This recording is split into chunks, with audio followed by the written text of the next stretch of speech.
Praise lord. ఈ దిన వాగ్దానము యెషయా గ్రంథము 48వ అధ్యాయము 17వ వచనము.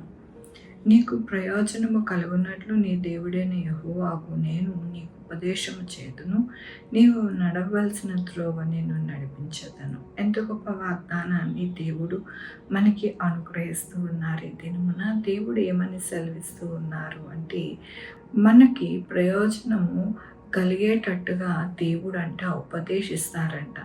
దాని వలన మనకి ప్రయోజనము కలుగుతుందని దేవుడు సెలవిస్తూ ఉన్నారు. కాబట్టి మన యొక్క జీవితములలో ఆయన ఉపదేశమునకు మనము ప్రతిదినము ఉదయమునే దేవుని సన్నిధికి వెళ్ళి ఆయన ఉపదేశించుచుండగా వాటిని మనము మన యొక్క జీవితాలలోకి అనువదించుకోవాలి. ఎలాగ ఉపదేశిస్తారు, మనము ఎలాగ ఆలకించాలి అని అంటే, ప్రార్థన ద్వారా, దేవుని యొక్క వాక్యము ద్వారా దేవుడు మనల్ని ఎంతగానో పురుకొల్పి ఆయన ఉపదేశమును మనకి అనుగ్రహిస్తారు. అందువలన మన యొక్క జీవితములో ఏమేం జరుగుతూ ఉన్నది అని అంటే, దేవుని యొక్క మేలు అనేది, ప్రయోజనం అనేది మనకి కలుగుతుంది.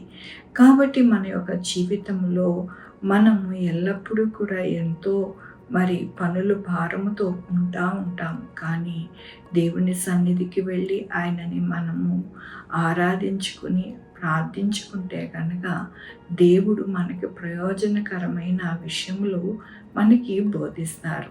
అప్పుడు మన యొక్క జీవితంలో ఎంతగానో ఆశీర్వదింపబడతామని దేవుని యొక్క వాగ్దానము సెలవిస్తూ ఉన్నది.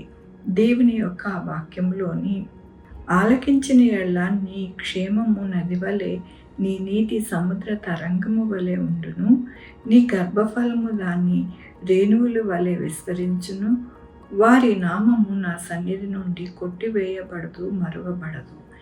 మన యొక్క జీవితంలో దేవుని వేడుకొని, మనం ప్రార్థించుకొని, దేవుని వాక్యాన్ని చదువుకొని, దేవుని యొక్క మాట చొప్పున మనము బ్రతుకుతూ ఉంటే దేవుడు మనకి ఏమిస్తాను అంటూ ఉన్నారు ఈ దినం అంటే, మన యొక్క గర్భఫలం అంటండి ఎంతో విస్తారంగా ఉండేటట్టుగా దేవుడు సహాయం చేస్తారంట. మన క్షేమము నది వలె ఉంటుందంట. అలాగే మన యొక్క నామము ఆయన సన్నిధి నుండి కొట్టివేయబడదు, మరువబడదు అంటూ ఉన్నారు. చూసారా, దేవుని యొక్క ఉపదేశము మన యొక్క జీవితంలో అనువదించుకుని మనము మన యొక్క జీవితంలో అనుసరిస్తే గనక మనకి ఎన్ని ప్రయోజనములు కలిగి ఉన్నాయో దేవుడు ఇది మనకి బోధిస్తూ ఉన్నారు. క్షేమము నది వలె ఉంటుందంట. అలాగే మన యొక్క సంతానము ఇసుక రేణువు వలె వర్ధిల్లింపచేస్తారంట. ఆయన సన్నిధి నుండి మన యొక్క పేరును కొట్టివేయబడక, మరువబడకుండా ఆయన కృప మనకి చూపిస్తారంట. కాబట్టి మనం ఏం చేయాలి అని అంటే, దేవుని యొక్క కృప చేత ఆయన ఉపదేశాన్ని మనము అనుసరించి మన జీవితాలు, మన యొక్క మార్గం అంతట్లో కూడా, మన జీవిత యాత్ర అంతట్లో కూడా ఉంటే కనుక మనకి చక్కటి ప్రయోజనములు కలుగుతాయని దేవుడు ఈ దినము సెలవిస్తూ ఉన్నందుకు దేవునికి వందనాలు చెల్లిస్తూ ఉన్నాను. ఇది మన పుట్టినరోజు, పెళ్లి రోజు, అనేక శుభదినములు చేసుకుంటున్న వారందరికీ కూడా నిండారిగా శుభాకాంక్షలు తెలియజేస్తూ ఉన్నానండి. మీ జీవితంలో దేవుని యొక్క ఆశీర్వాదము, ఆయన బహుమానము మీకు కలుగును గాక. ప్రార్థించుకుందామండి. యెహోవా దేవా, నా తండ్రి, నా ప్రభా, మీ కృపా కనికరస్తాను బట్టి అవును నాయన, మాకు ప్రయోజనకరముగా మా యొక్క జీవితాలు ఎంతగానో ఉండాలి అని అంటే, మీ యొక్క బోధను నాయన, ఉపదేశమును మేము ఎల్లప్పుడూ మరువక దాని యందు నాయన నివసిస్తూ ఉంటే కనుక మా జీవితాలు ఎంతో ఫలభరితముగా ఉంటాయని, మా కుటుంబాలు బాగుంటాయని మీరు ఇచ్చిన వాగ్దానమును బట్టి, వాక్యమును బట్టి మీకు వందనాలు నాయన. ప్రభు, ఈ దినము శుభదినములు చేసుకుంటున్న వారికి, పుట్టినరోజు, పెళ్లి రోజు చేసుకుంటున్న వారికి మీరు తోడై ఉండి, మీరు నాయన వారికి రావాల్సిన బహుమానం నాయన వారికి ప్రొటెక్ట్ చేయండి నా ప్రభా.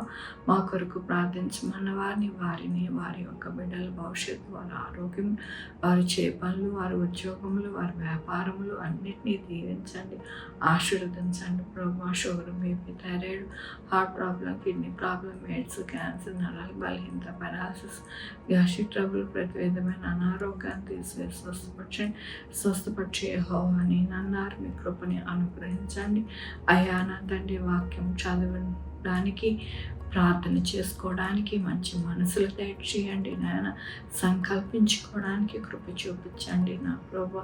వ్యర్థమైన మాటలతో నాయన మిమ్మల్ని ఆరాధించుకుంటా హృదయపూర్వకంగా నాయన నా తండ్రి ఆరాధించడానికి మీ యొక్క ఆజ్ఞలో నాయన ఒక్కటి కూడా తప్పిపోకుండా ప్రతి ఒక్క ఆజ్ఞ నెరవేర్చడానికి మీరు సహాయం చేయమని కోరుకుంటున్నాను అయ్యా. నా తండ్రి, నా యొక్క దేశంలో మంచి పంటలు పండాలి, చక్కగా నాయన మరి సుభిక్షంగా ఉండాలి. అలాగే ప్రభా మంచిగా నాయన ఎక్కడ కూడా నాయన ఇబ్బందికరమైన వాతావరణం లేకుండా నాయన రాజకీయ నాయకులతో మాట్లాడండి, అవినీతి లేకుండా సహాయం చేయండి. ఎక్కడా కూడా నాయన నా తండ్రి దోచుకోవడం అనేది లేకుండా నాయన నా తండ్రి చక్కటి పరిపాలన అనుగ్రహించండి. ఎక్కడ దౌర్జన్యం లేకుండా సహాయం చేయండి, ఎక్కడా కూడా అన్యాయం లేకుండా సహాయం చేయండి, ఎక్కడా కూడా ప్రభా నా తండ్రి చొరబడే విధానం లేకుండా సహాయం చేయండి. నా బోర్డర్స్లో నా ప్రభా సురక్షితమైన నాయన నా తండ్రి ఉండడానికి ఏ జవాను కూడా నాయన ఎటువంటి ఇబ్బంది, ప్రాణ నష్టం వాటిల్లకుండా సహాయం చేయండి. ప్రతి ఒక్కరికి నాయన జ్ఞానం ఇచ్చి శాంతితో వారి యొక్క జీవనము సాగించడానికి నాయన ప్రతి ఒక్కరికి కూడా, ప్రతి దేశానికి కూడా నాయన మీరే నడిపించమని కోరుకుంటూ నా ప్రభు, నా రక్షణ యేసుక్రీస్తు పరిశుద్ధమైన నామమున అడిగి వేడుకుంటున్నాను తండ్రి. ఆమేన్. తండ్రి, కుమార్, పరిశుద్ధాత్మ సదాకాలము మనందరికీ తోడై ఉండును గాక. ఆమేన్. God bless you.